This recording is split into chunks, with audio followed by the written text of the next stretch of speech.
Welcome back to Living with a Classic in the beautiful, snowy, cold, and sunny Saturday morning.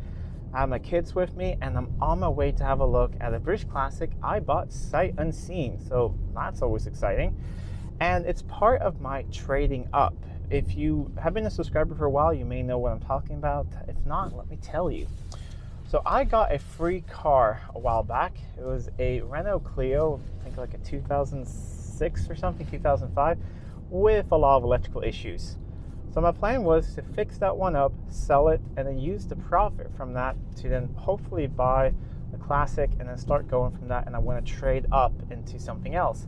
Don't know what the goal is yet. I think the goal is a convertible or a sports car or just something I don't have.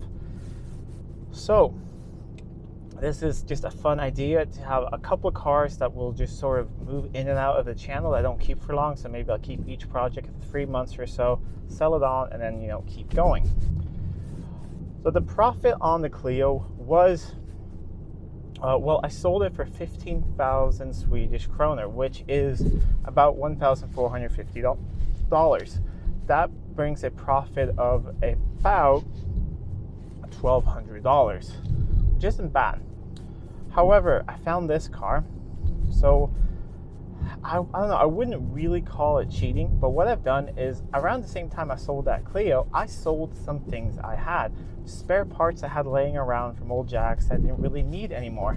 So with all that put together, I have about $1,600, which is perfect because I have bought this car for the same price as I sold the Clio for, 15,000 Swedish kronor, which is about 1,450. So that does leave a little bit left to do some things on it. I mean, we're probably going to break over the budget a little bit, but I think I need to break the rules a little bit to make this a little bit more interesting. So we're going to go and have a look at the car now. I'll give you some clues about it. It is red. It has a tan leather interior. It's from the 70s, it's British, and it has a V8. So those are the clues. I need to concentrate on the road here because it's very, very slippery outside here. And in about an hour time we'll be where the car is and we'll have a look at it in the barn. We arrive at the barn here, full of a lot of interesting British stuff. But what I'm looking at is over there in the corner. Can you guys see what it is? Yes, it's a Rover P6 V8. Left-hand drive. I believe it's 1971 or 1972. And it's been sitting here for about 6 years. So I'm going to grab some flashlights, kind of dark in there. We'll have a look around it. But so far, it seems to be as described. So before I got here, I spoke to my friend Matt over at Furious Driving because he's the guy I know that knows a lot about P6s. He told me a couple of rust areas to have a look at, so that's what we're really going to look at, because if it's fine like that, then we're definitely going to pick it up. There's a lot of dust, but paint looks really nice underneath. It has my favorite grille and these sort of power bulges here, and it's a very, very mean looking car, the P6, and I've wanted one for a long time. And it has a beige interior, and it has my favorite headrests, the ET headrests, which are absolutely gorgeous. Interior is nice, but it does smell of, what should we say, mouse?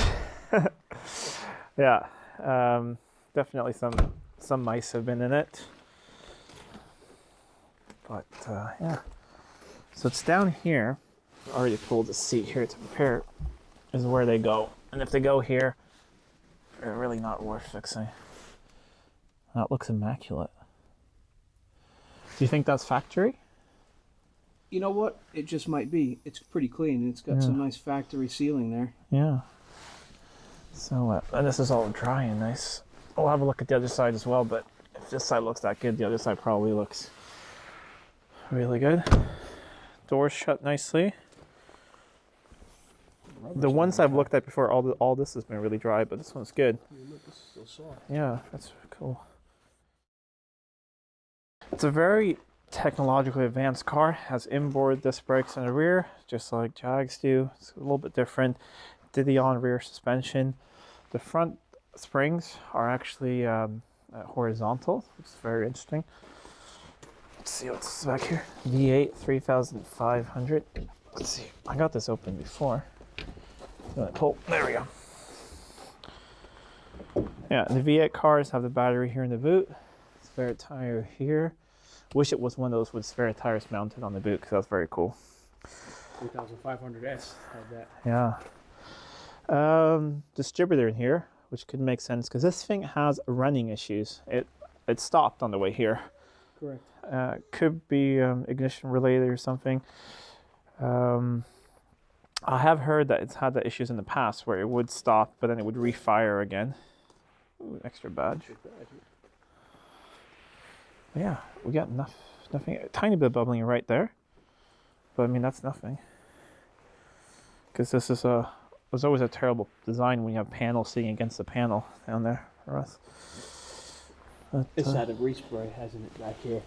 Oh yeah, The overspray on the boot latch. definitely. But I expect that being 50. Yeah, of course. It's over 50 years old now, this car.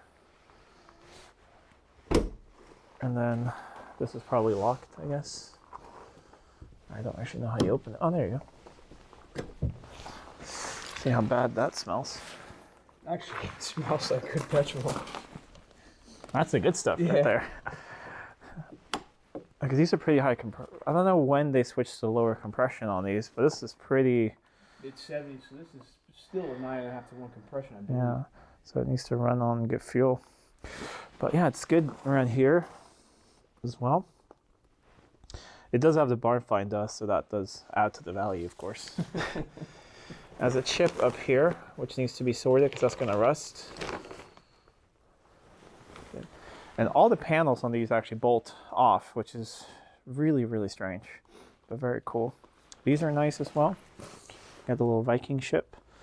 But I think we need to have a look at the business end. The all aluminum Rover V8, or should we call it the Buick V8?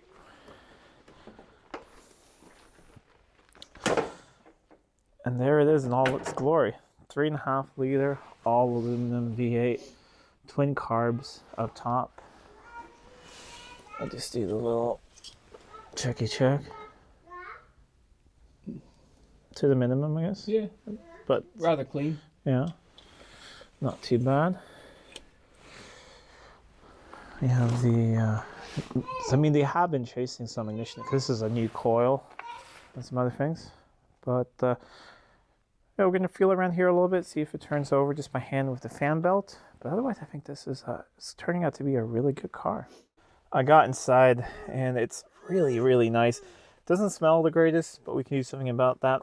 This is my favorite dash, and also because the switches down here, these light up at night. Has what looks like to be an original radio, and yeah, some stuff down there. Let's see, the headliner is excellent. Overall, I think this is a really, really good car. I also checked, the last time it was MOT'd was in 2009, and it had 12,408, and it's at 12,519 now. So it really hasn't driven anything since then. But you know what? I think I have made a really good purchase here. And it's almost exactly 2 months later. It's very sunny here now, and spring is here. It's almost Easter. It's actually the beginning of sort of the Easter holidays here. Going back to the Rover, because the weather's been so terrible and everything, we haven't really wanted to transport it up here because all the cars in front of it need to be moved outside. But it's supposed to be good weather this evening, not raining and miserable. So we said, let's do it. Let's move the Rover outside. It's gonna have to sit there for a couple days until my transport guy picks it up, and then get it back to my place and we can start cleaning it up and doing a lot of things and seeing if it runs. So I'm gonna drive there. It's about an hour drive or so, but it's rush hour traffic, so hopefully it goes pretty well. And then we'll get to see the Rover again.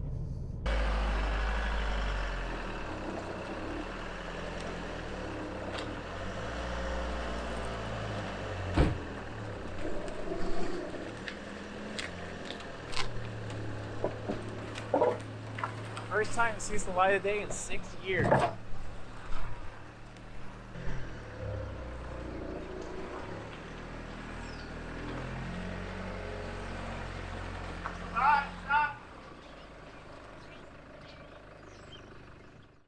few days later, and the Rover is home. It arrived late last night on a tow truck, but then it was snowing and dark, so I thought better to film now today in the sunlight. We have all this barn dust on it. I'm gonna wait for it to get a little bit warmer, and then I'm gonna clean it off, but that will be in the next episode. So next episode, we're gonna clean it off, see what the paint looks underneath. I think it's really good, and hook up a battery to it. If I have one that fits, I'll have to go and pick one up and just see what works, see what comes to life after sitting for this long. And then we're going to start the whole preliminary thing of getting it going. I have turned the engine over a little bit by hand, but I do want to pull the plugs, put some oil down the cylinders, all that. We'll check the fuel, go through it, and fire this thing up. It has a lovely V8 soundies, and I'm really looking forward to hearing it. And I'm really looking forward to seeing what you guys think of this car. This has been a bit of a Jag channel now. It's about going for 4 years, this channel. But it was never really the plan, but somehow I've ended up with 7 Jags. So if you're really a Jag person and you don't like anything else, don't worry. There'll still be lots of Jags on channels, just there will be a Rover as well. I've liked these for a very long time. I've on and off looked at them for a long time, but I've never really found a good one, but this is a good one. Rust-free, pretty original, has had paint work in a couple places. I'm not sure if it's the whole car or if it's just, I think it's just the bonnet and the boot lid, but we're gonna see that when we clean it off. But a really, really nice, unmolested, low mileage example. Anyways, if you like this video, please give it a thumbs up and share it with friends. And if you're not already subscribed to the channel, you need to subscribe to see when we clean this off in the next episode and hook up a battery and see what works. And then hopefully in the episode after that, we'll hear that lovely V8 rumble into life. But until next time, I'm Adam. This was Living with a Classic, and I'll see you soon.